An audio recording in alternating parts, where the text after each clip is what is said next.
Welcome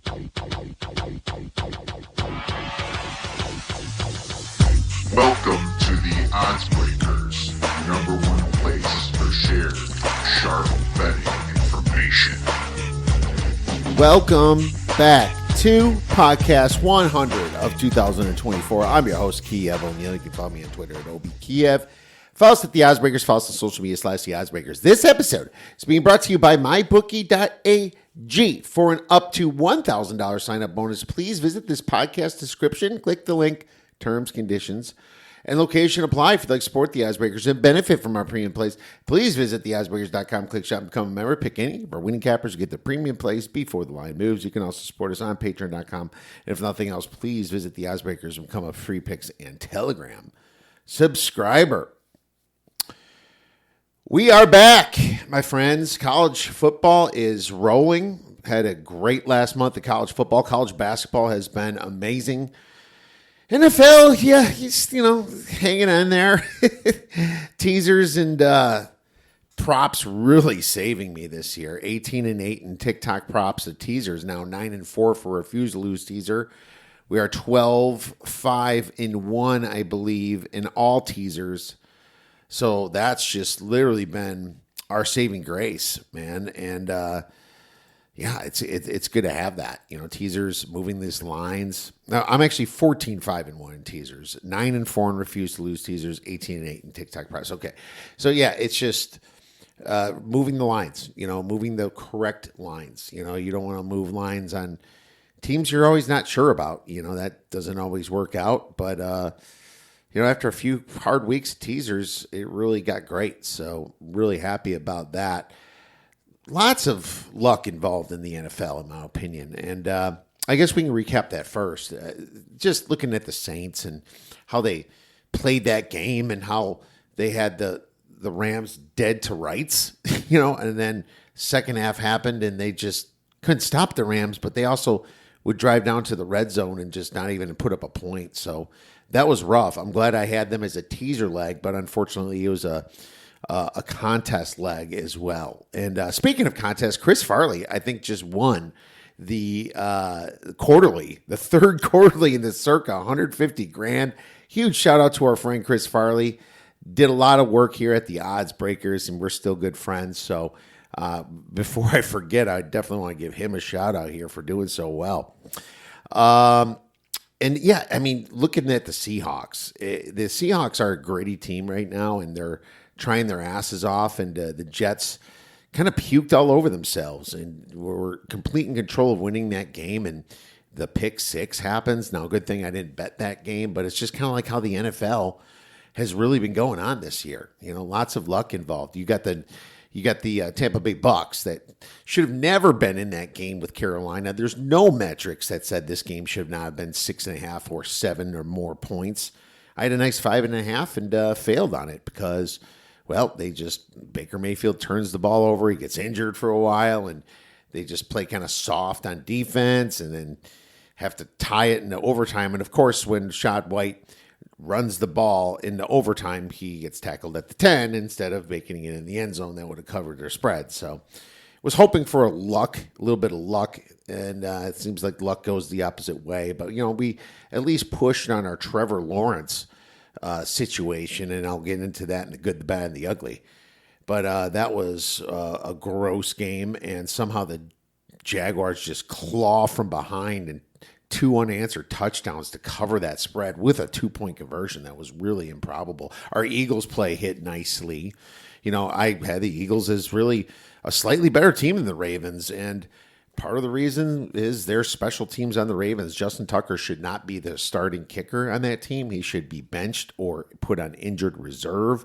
Say he's got some twitch in his ankle or something. I don't know. That's how they do it in baseball. But Justin Tucker has once again lost another game for the Ravens, and this team doesn't deserve that. I'm sorry if you were great before, you're not now, and you have to make that adjustment. So very shocking that they didn't. The Niners, absolutely terrible in Sunday Night Football. They couldn't even keep up at all with the Bills, and that is a completely different team than I expected. Coming into this week, I actually lost a nice play on the Niners myself. I thought the fact that Brock Purdy comes back and getting a nice value on them, but that turned out to be a complete moot point. Thanksgiving Day games were hilarious. The Bears the Bears did something they never done before and fired their coach. And as a Bears fan, you look at it, and there's a lot of Bears fans that are happy. It's like, don't be happy for these idiots to go with this coach before the season started, because you just ruined a season for us by going with that moron. I mean, all of the telltale signs that Eberflus was a horrible coach, not even as good as some of the fans would be, was all there. But you stuck with him. You know? How bad of decision makers are you? I have some huge problems with Ryan Poles now. In my mind, he's a complete bust. He went from a pretty good GM to a complete bust this season. And I mentioned it on this show that I was extremely skeptical of keeping Matt Eberflus after he blew so many games over the past couple years. And now in year 3 here, he just proves it all over again. 6 losses in a row. You know, what does it take these guys to realize that the guy that's running their team doesn't understand football? You know, well, I ran about that enough as well as in the next segment. But also, you got the Lions themselves. They kind of wanted to choke that game away, didn't they? The Packers beat the crap out of the Dolphins, and partially that was Tua and the narrative proving true that he can't play under 40 degrees. But it was also the Miami Dolphins defense can't play under 40 degrees. They're way worse than Tua was itself. So I lost a play on that one. Hit all our other plays on Thanksgiving, which was nice. Pushed the teaser. But, you know, Thanksgiving was an awesome day. It was fun, and I had a great time just watching the games, enjoying some family time, hitting some fun little props. We did the first touchdown prop, and we hit the very first one with Sam Laporta in the first game, which made everything profitable for those props themselves throughout the whole day. I unfortunately didn't hit any in the next couple, but just at 13-1, that turned out to be a lot of fun. The Bears covered. I did take the Bears at 10.5. It closed at about 9.5, so that was nice as well on Thanksgiving, as well as college basketball. Raiders also put a big scare into the Chiefs, but the Raiders raided, and that's what they do. And funny, the top 2 survivor picks were the Tampa Bay Bucks, the Kansas City Chiefs, and the Detroit Lions were the top 3 this week, and they almost all lost. They had really opportunities to lose the game. Thank God the bum coaches that were on the other side stopped that from happening. You know, sometimes you're just safe taking a good coach with your survivor play, especially if they're a favorite. But man, it's just nice to fade an idiot like Eberflus in a survivor. That's been working really well for people over the last 3 weeks. So going to college football, lots of craziness. Obviously, the big Miami upset against Syracuse, and I picked that one as the biggest upset of the week, and then Ohio State says, hold my beer. You know, Ohio State lost to Michigan again. Michigan in the biggest FU spot in the world, you know, trying to get revenge against Michigan. They lose the game outright. That's just so crazy. I'm so mad at myself for not betting Michigan because I was kind of leaning them, thinking to myself, man, Michigan's kind of improved against Indiana, and they just destroyed Northwestern, and nobody in this world was on Michigan, and I should have been the guy to do it. So I'm kind of kicking myself a little bit. I should have been the man to bet Michigan, but I didn't, and kind of kicking myself a little bit, like I said, for that. But anyways, it was still a pretty good week of sports betting in college football, so I'm always happy about that. And we do have our packages live, obviously, up at the Odds Breakers at great rates for college basketball and NFL and college football for the rest of the season, if you are interested. The good, the bad, and the ugly from the weekend. And let's start with the good. West Virginia beating Gonzaga in basketball. Wow, that was kind of interesting watching Gonzaga fall. Tons of big teams fell because they did some great things this year by scheduling big matchups in November/December. That was just a ton of fun to watch and kind of fill the void here between football games and college basketball. It's been great. So next we have the Bears firing coach on Black Friday. It's so un-Bears-like to do that, but the fact that you guys dragged it this long was just a kick in the ass to us Bears fans. Ohio at Miami of Ohio is now the MAC championship game, and it's not Toledo this year. I was kind of hoping Bowling Green was going to be in it, but my future is dead on that one. But that's okay. This is going to be a fun MAC championship game, and this week we're going to get into all the big championship games. SEC and Big Ten basketball looking really sharp this year. I think you can make an argument that these might be the two best conferences in all of college basketball. Auburn and Tennessee really hanging at the top there. There's some Big 12 teams that like Houston, Iowa State, and Kansas. But Houston's got 3 losses, and Iowa State's got 1 loss. I don't know why Ken Pom still loves them so much up top there. But we faded Houston and Alabama and did really well over the weekend. How about Indiana football team for the good, winning 65-0? 65-0. Man, Purdue fired their coach after that. That was good for Purdue finally realizing he's not the guy. Florida, the Gators. Nobody's talking about the Gators getting to 7 wins this year. We took over 4.5 for our win total, but they get to 7. We should have did an alternate win total. And what's so funny about Florida is that they were supposed to have the hardest schedule in the land. Them just getting to 7 wins should almost borderline be playoff discussion then, right? If that's true. Unfortunately, the SEC has faltered so many times against each other that it's so hard to figure out what is what. The Texas Longhorns taking care of business. That's good for Longhorns fans. I was on a show with Will Hill yesterday. He said, gun to the head, who wins the national championship? I blurted out Texas. It's the only one I guess I would pick if it was gun to the head, although I don't like any teams gun to the head. Ryan Day losing was fun after the unnecessary TD he put on Indiana in victory formation. Complete D-bag move. Ryan Day, it gave me pleasure to see you lose to Michigan because of that. Russell Wilson, over 400 yards passing. Dude, what has gotten into you, Russell Wilson? It's just amazing stuff. And man, the Bengals are in complete disarray after all that. Now for the bad. How about the Lions on Thanksgiving trying to lose that game against the Bears? They just played to lose. And the Bears, of course, refused to lose, like our teaser, and proved the Lions wrong there. But the Lions also got very injured, too. So another bad is all the Lions injuries that they're going through right now. I think it's kind of brutal seeing all those defensive injuries on Detroit. Another bad, Oklahoma State football. Man, I should not have put my faith into you on Friday and taken a shot at the plus 16.5 or whatever it was. Jesus, did you guys quit on your coach? They are so done. Man, that was ugly. And you made Colorado look like a freaking Alabama 2021. The Raiders, how about that choke? Jesus, man. Fumbled snap at the end.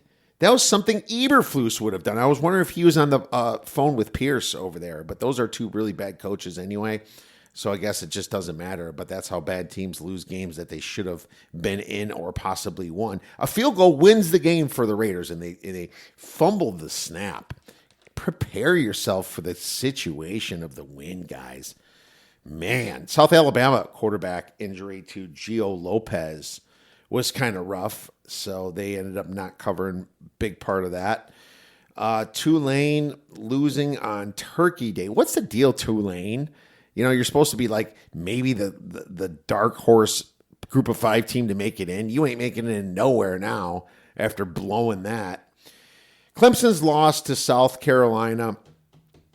Jeez, Clemson. I guess the fact that Miami lost gets you in anyway, but losing to a in-state rivalry like a South Carolina was a bad look for Dabo Swinney, in my opinion. Now, the fact that you can be in the college football playoffs is absolutely mind-blowing after that.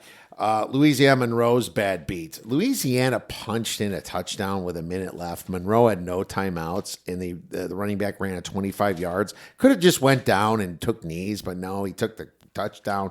Really sucked on our plus 10 because that was a bad beat. And we had some serious bad beats. Auburn and Texas A&M this week. Jesus, Texas A&M. Can't you get a field goal? We had plus 7.5 that game. How about the hit from Aziz Al-Shair to Trevor Lawrence? Now, look, I reacted pretty seriously and I reviewed it. Yes, it is hard to start yourself. But the fact is, like, you've done this before and been suspended before. You threw a punch to Roquan Smith in his face. You launched at a quarterback. You launched. You don't launch at a quarterback, dude. Come on. The league's protecting quarterbacks, and now you screwed up everybody's fantasy that has Trevor Lawrence, which you don't care about, obviously. Totals betting. But you hurt the Jaguars and the quarterback for the Jaguars just because you had to launch at him. Just don't launch at a quarterback, dude. And you've been launching your whole career. You deserve to be suspended at least as long as Trevor Lawrence is out.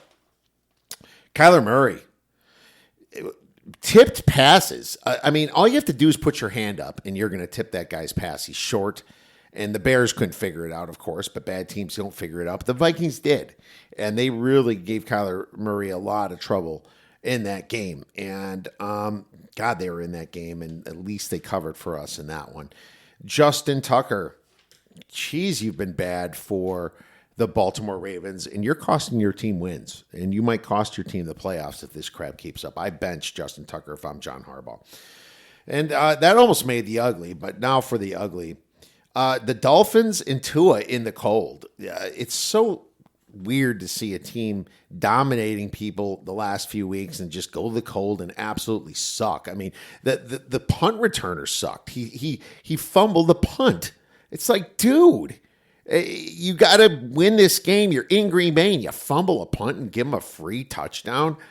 Man, our spread bet had no chance in this game, and it wasn't just Tua. It was literally the whole Miami Dolphins, including Coach Capri Pants over there. Washington State losing to Wyoming. Oh, my God. I had this as my survivor play sitting in there for a few days.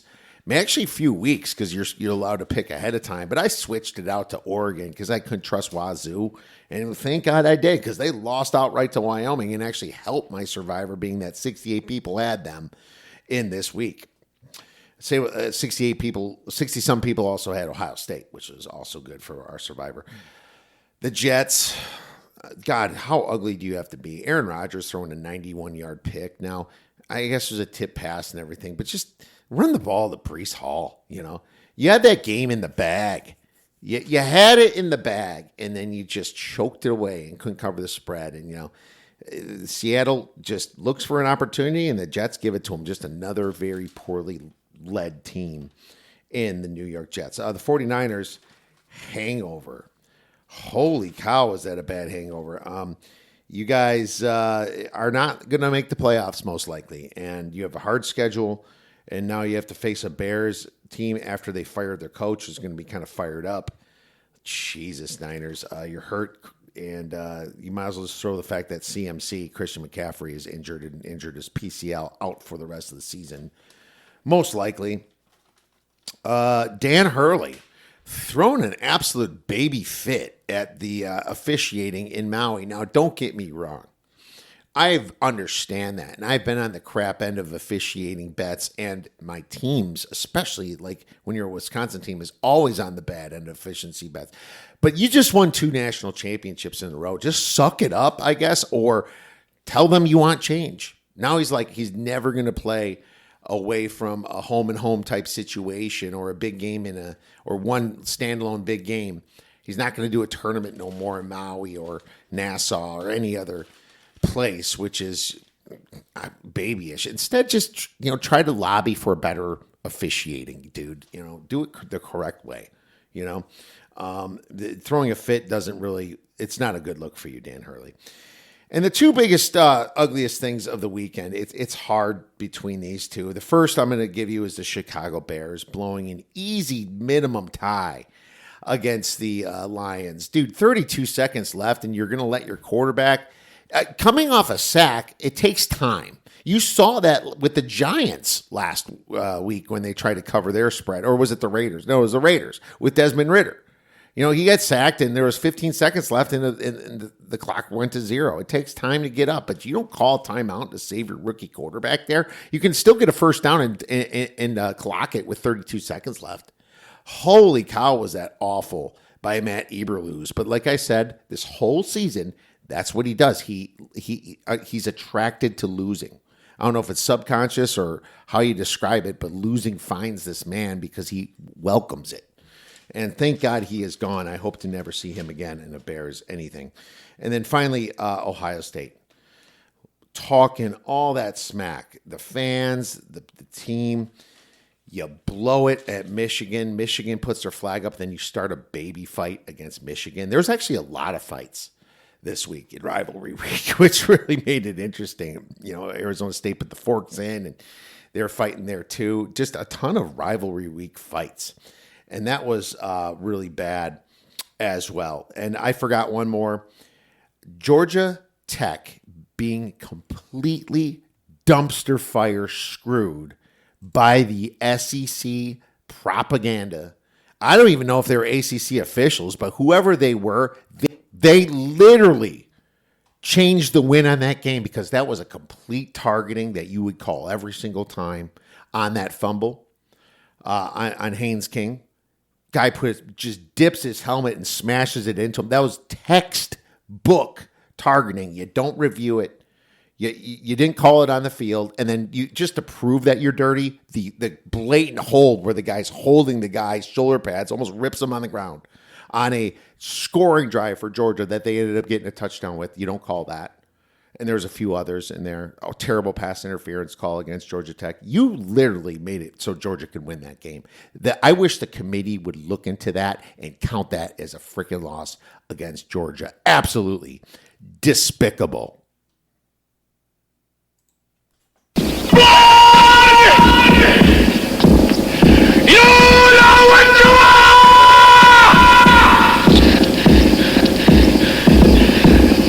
Just a dirty son of a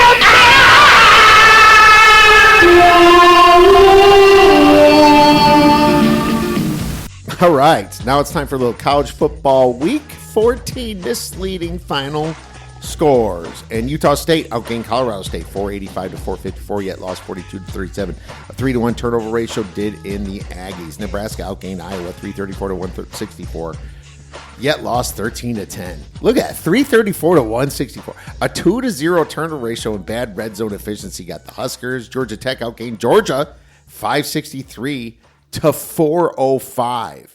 Yet lost 44 to 42 in 8 overtimes. Biased officiating is the reason that Georgia Tech lost. UCF outgained Utah 379 to 196, yet lost 28 to 14. Horrible 3-0 turnover ratio and very bad red zone got the Knights.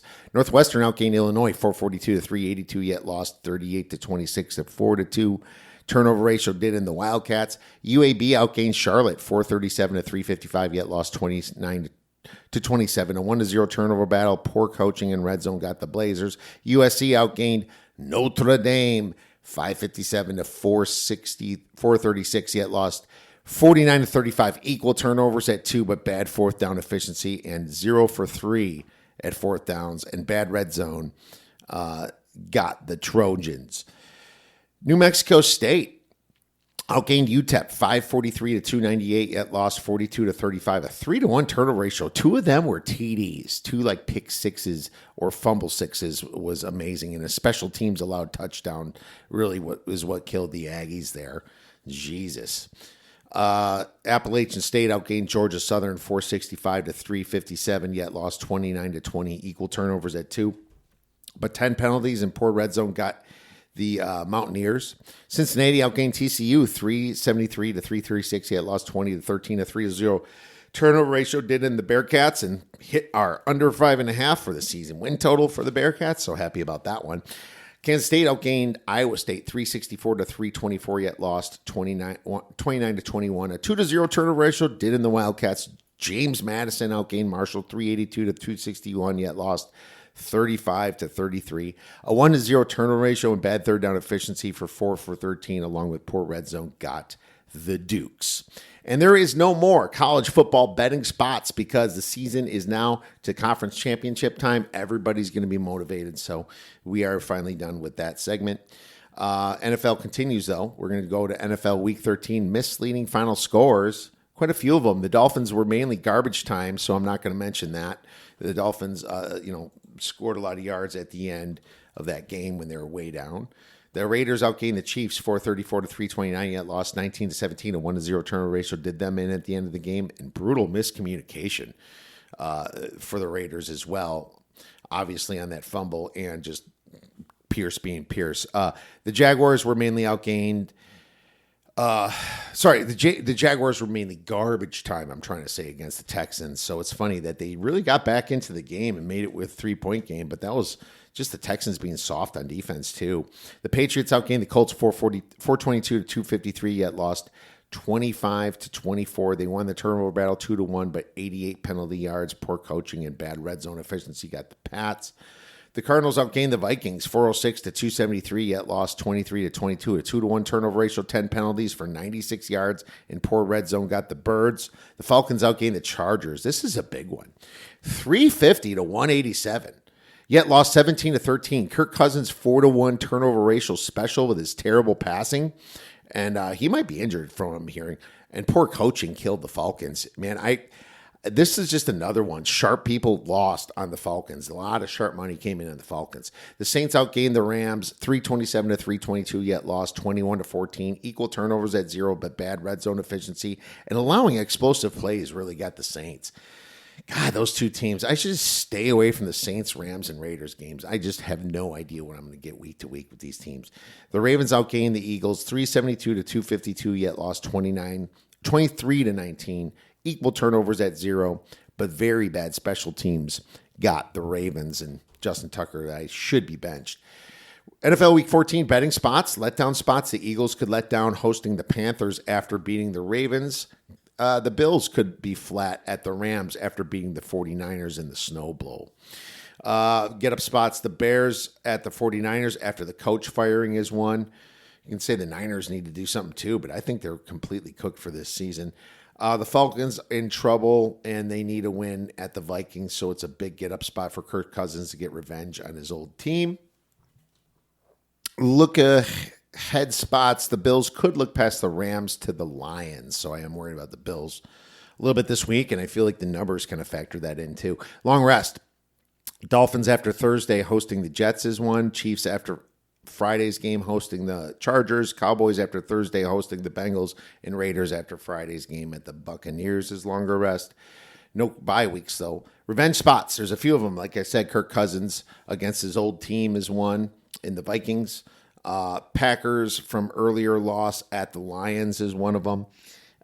Chargers from an earlier loss at the Chiefs, and the Steelers from that ugly loss to Cleveland at Cleveland is going to be an important revenge spot as well.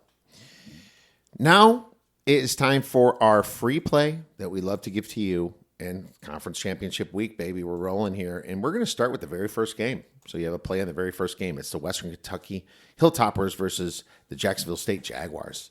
This is going to be a fun game. Jacksonville State is -4, total 57.5. Now the problem with Jacksonville State is their quarterback's banged up. They're stupid enough to play Tyler Huff in a meaningless game, and I bitched about it on Twitter. I did not get enough reactions from people. I was kind of like, what? Do you not care? Do you not care about college football? Anyways, Logan Smothers might be the quarterback that plays this game, and he's pretty good at running the ball too, but I mean, Jacksonville State is mostly a running team, and the Hilltoppers haven't been great about running, but they did see him last week, and it doesn't feel like Jacksonville State was being all that vanilla. They probably did not want to see the Hilltoppers 2 games in a row, and here you got it. Well, now this favors the under, in my opinion. This is way too high at 57.5 for two teams that just played each other, just kind of felt each other out. I know both teams play a little bit of fast and have some holes in their defense, but this is a championship game. I love the under here, 57.5. Let's do that for 2.5 stars. Show me the money! All right, now it's time for a little fantasy football. Week 14 with our guy, D Nasty. All right, fantasy football week 14. D Nasty's back. Dave, how was your weekend? Great. A lot of food, a lot of great food I ate.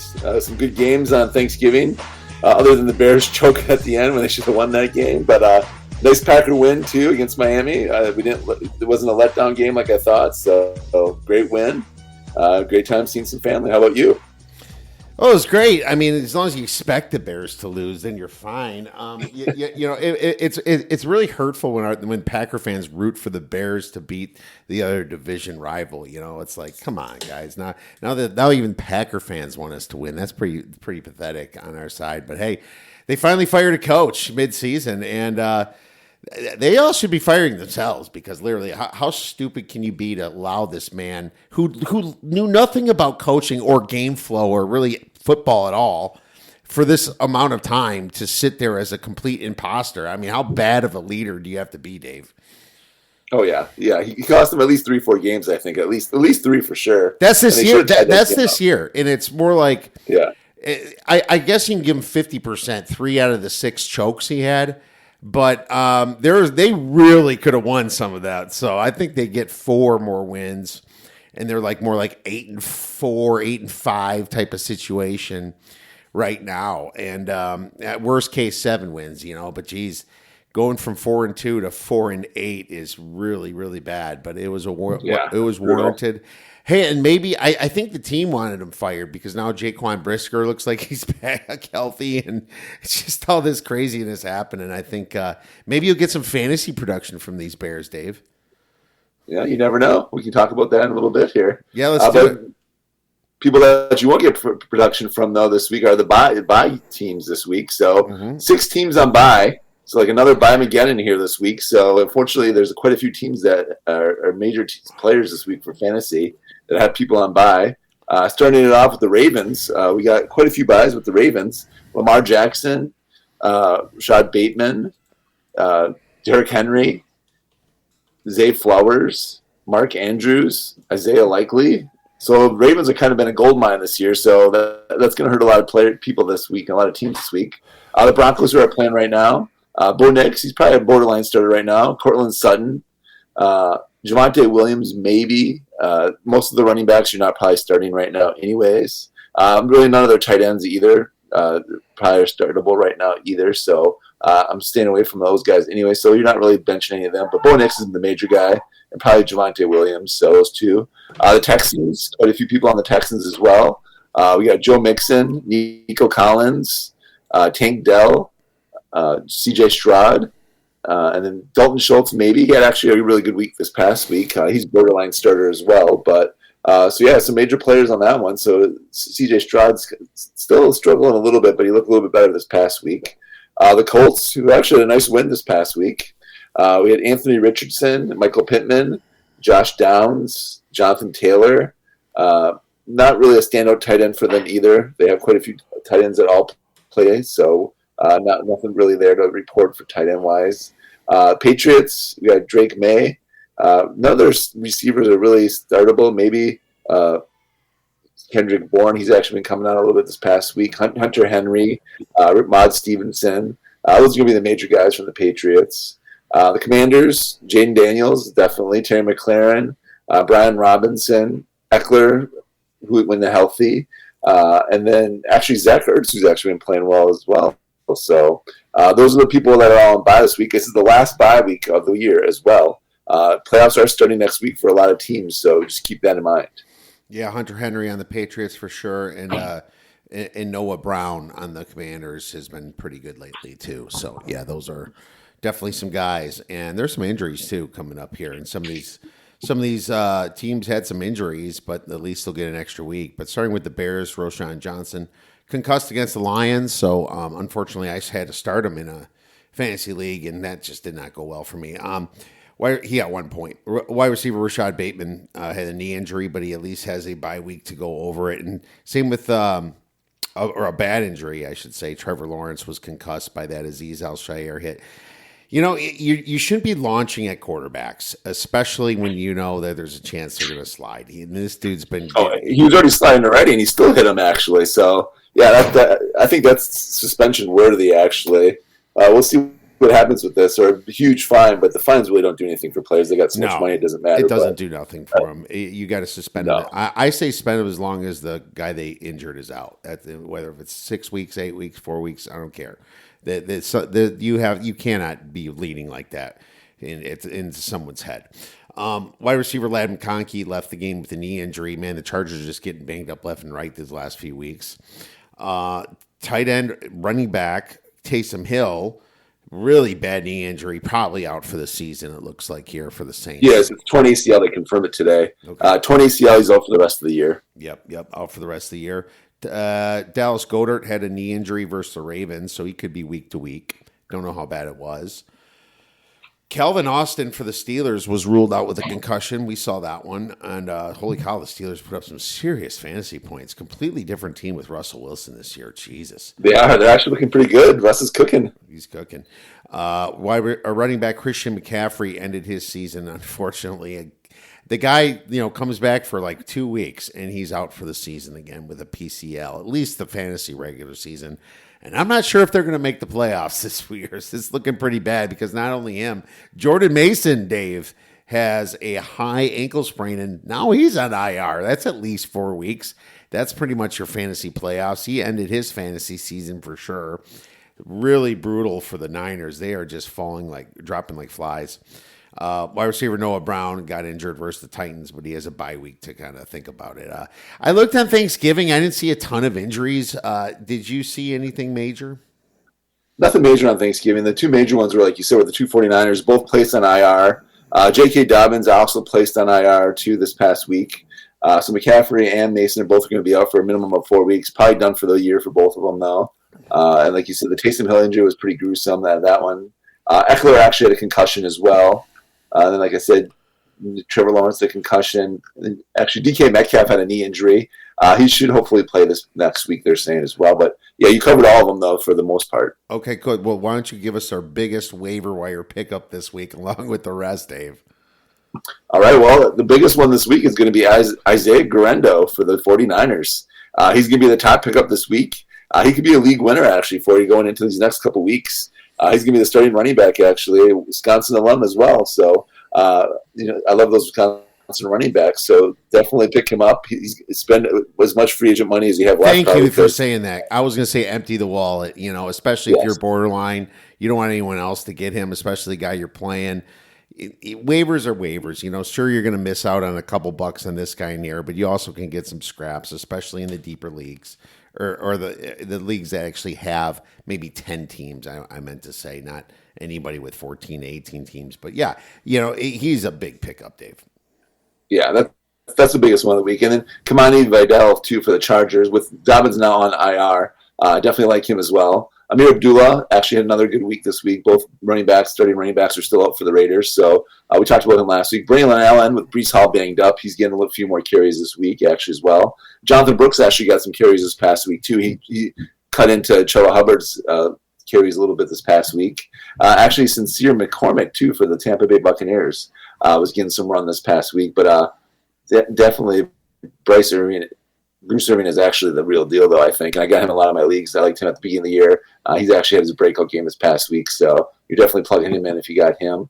Bryce Young, if no one's picked him up, or Will Levis and Jameis Winston. They all have some pretty good matchups this week. Will Levis against Jacksonville. Panthers, Bryce Young has been playing better this past week. He had almost another 300-yard game, pretty close. He had 298 passing yards, a touchdown, and one rushing touchdown as well. So, actually, he's been balling out the last couple of weeks, so if for some reason he's still out there on waivers, definitely pick him up. And then Jameis Winston is at Pittsburgh. That's a tough defense, but Jameis Winston is actually playing pretty well. He's prone to some picks here and there, like you saw tonight, but definitely a good pickup as well. And then one other person I like here too is Adam Thielen. Actually, he should be back playing this week. He should have full amount of snaps this week as well. Noah Gray, we talked about last week. I'm not going to talk about him too much more. Jawan Johnson for the Taysom Hill injury. I like him too. Gesicki, he's playing at Dallas, who has half their secondary is injured, so definitely like that matchup. And I like the Miami Dolphins at defense against the Jets. Oh, 100%. David Njoku just got another touchdown from Jameis Winston too. So there's 2 touchdowns for Winston already. Did throw a pick 6, Nice. but you don't get the 6 - just the interception. Yeah, I mean Travis Homer for the Roshan Johnson injury, something to think about if he can't play against the Niners. Travis Homer is the next guy to get pick for the Bears. Jalen Reagor for the Ladd McConkey injury is interesting too. Mac Jones, like Dave says, is like it looks like Lawrence is probably going to be out a few weeks at least from that hit. Mike Williams for the Steelers. If Calvin Austin's going to be out, I kind of like Mike Williams there, especially if Russell Wilson keeps cooking. And Luke McCaffrey for the Noah Brown injury is an interesting speculative pickup in the deeper leagues. Parker Washington was great for Jacksonville. 12 targets and a touchdown.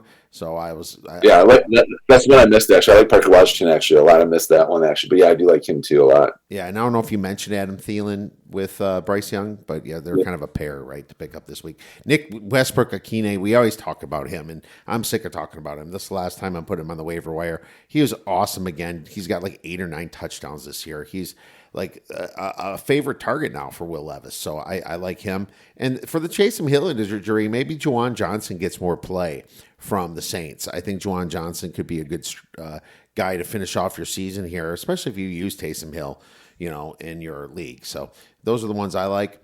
And moving right into sleepers, Dave, with all these bye weeks, I don't have a ton of sleepers just because there isn't a ton of matchups. But I will say Will Levis is a good streamer this week against the Jaguars. They're throwing up some more points, and the overs are hitting a lot in their games, so I like him. And anybody that plays, you can throw in anybody that's significant over there on the Tennessee Titans. Quarterback Aiden O'Connell, believe it or not, versus the Buccaneers is kind of interesting. Yeah, he balled up this last week. Yeah, he sure did against the Chiefs. So why can't he score against the Buccaneers' terrible defense? Quarterback Drew Lock against the Saints might score a little bit too. So I'm guessing they're going to stay with Drew Lock. I'm not sure, but if you're desperate, he's one to look at. Wide receiver Brandon Cooks against the Bengals. Holy cow, the Bengals giving up a lot of yards on defense. And now, oh my God, CeeDee Lamb's kind of banged up. I think Cooks is just going to kind of be a sneaky grab those yards. Probably a good DFS guy too, Brandon Cooks. Kind of forgotten about because he was injured for half the year type situation, Dave. I like him. I like Tyrone Tracy. He should have success against the Saints. And I got, of course, Isaac Guerrero against the Bears. He could absolutely ball out, and it's a perfect matchup for him this week. But at the same time, the Bears fired their coach, so maybe they're fired up. But, I mean, if you're starting Christian McCaffrey or Jordan Mason, you're definitely going to start Isaac Guerrero, Dave. Oh, yeah, I agree. I had Isaac Guerrero as one of the guys I like this week. I definitely had I had a couple other guys here, too, that I liked as well. One that Seattle's been struggling on defense as well, so a couple guys I liked for them. I like Marvin Harrison, actually. He had a good week this past week, and they're kind of force-feeding him the ball now a little bit more. I like him this week against that defense. And then I do like Quinn Johnson, actually, this week against the Chiefs if McConkey's banged up. I like him. I think Vidal actually can have a pretty good week, too, if they give him some play now. And Gus Edwards. Those two guys are both trending up now with Dobbins out. Gus Edwards is going to be the main guy there, so I like Gus Edwards this week, actually, as well. I do like the Levis pick, too, and Tony Pollard. I like both those guys against Jaguars' poor defense. I like Derek Carr this week against the Giants' defense. Giants' defense is not that good either. I like him. Kamara is a must-start, of course, as well. But I do like Juwan Johnson, too, like who we were just talking about as a pickup. He's definitely going to replace Taysom Hill and get some more targets as well this week. Another one I like is going to be I like Romeo Downs and Devontae Wicks against the Lions. Their secondary is really banged up right now. They got 2 or 3 guys injured in their secondary. They're struggling with injuries. So I definitely like those 2 guys. With Dobbs is coming back. He practiced this week. He should be back. Wicks got a lot more snaps this past week. I like both those guys against the Lions. I like all the Dolphins against the Jets. Janu Smith has been balling out. He's a must-start right now, especially against the Jets' defense. Yeah. At all. He's been amazing. And he was a must-start this week, too. He's borderline starter already, but they're definitely both those guys are both must-starts this week against the Jets. Poor defense. They haven't been looking good at all. But you nailed most of them. Actually, the Eagles, too. Most of your Eagles are already must-starts already, but I like as a sneaky pick, if Goddard is out, I like his backup. I'm going to butcher the name. It's Kalantra. at tight end. I like him actually against the Panthers, who actually don't have that good of a defense either. Barkley and Hurts are going to get theirs, but and then Devontae Smith, who's kind of been forgotten about. He's been injured the last couple of weeks. He's another guy we didn't talk about the injury, but he was out again this past week. If he plays, I like him against the Carolina Panthers as well. All right, I agree with all those. Why don't you move into your bus? All right. Bust this week is going to be Jared Goff against my Packers. I don't like him this week. I think he struggles against the Packers, even though they're playing at home. Packers are coming up for revenge this week, and I think the Packers beat the Detroit Lions. You're hearing it here first. I think they've actually beat the Lions this time. That's not speaking from a perspective of a Packer fan by chance, are you, Dave? Yeah, but still, I'm saying right now, everyone thinks the Lions shit doesn't stink, but I think the Packers actually pull out a win this week and get a revenge game. I think they beat them, so I'm just saying that here. I'm just calling it out right now. What's that song called? Hey, like. Jealousy? Is that what it is? So picks that on like I think Bryce Young struggles a little bit. The Eagles' defense has been one of the top defenses this last couple of weeks. The defense has been really improving. I think Bryce Young does struggle this week a little bit, even though he has been balling up the last couple of weeks and he's been playing a lot better. I think he does struggle this week against the tough Eagles D, and they have a good secondary as well. I don't like Jameis Winston this week against the Steelers. That tough D, I don't like that matchup. I don't like Stafford this week against the Bills. I think he struggles a little bit. Bills have been playing well.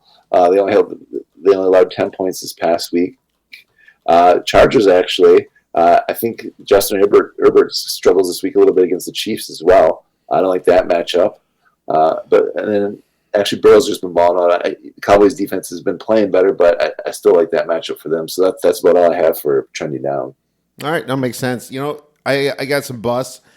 Dude, Isaiah Likely had a decent week, but it's his first one in a long time. I don't think he's trustable anymore at Baltimore. No, he's not. Andrews is coming around now, too. That's the reason why. Andrews has been coming around. He's back to being the main target for Lamar. So, but he's on bye this weekend. Yeah, I definitely Likely. He's one that I just wanted to mention for the future. It's like, man, it's like he was so good for a while, but unfortunately, Mark Andrews has taken all that back, and he's making some huge catches over there.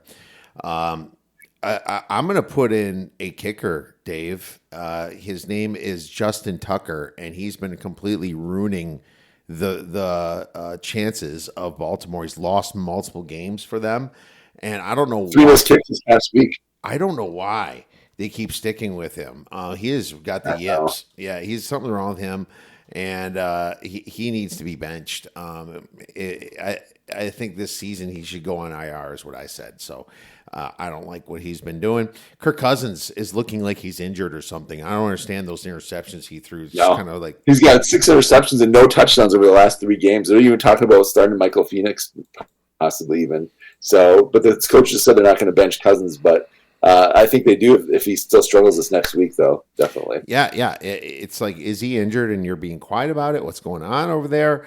Bench Kirk Cousins. God, paid him a ton of money. That's why they're not doing it.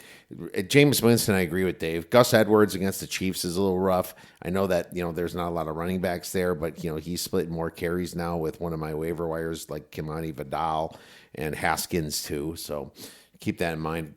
Nick Chubb against the Steelers is a little scary, just like Jameis. I'm not a big fan of Nick Chubb this coming week. Chuba Hubbard against the Eagles is just wrong that I wrote, so I don't like Chuba Hubbard. Brock Purdy against the Bears, believe it or not. I don't know what to think of this Niners team, man. I'd be scared to with Purdy with backup running backs might go the wrong way. Oh man, I'm a little scared about Brock Purdy. Plus, they're going to stack the box too. They're not going to stack the box because they're going to let Purdy try and beat him. So they're not going to let.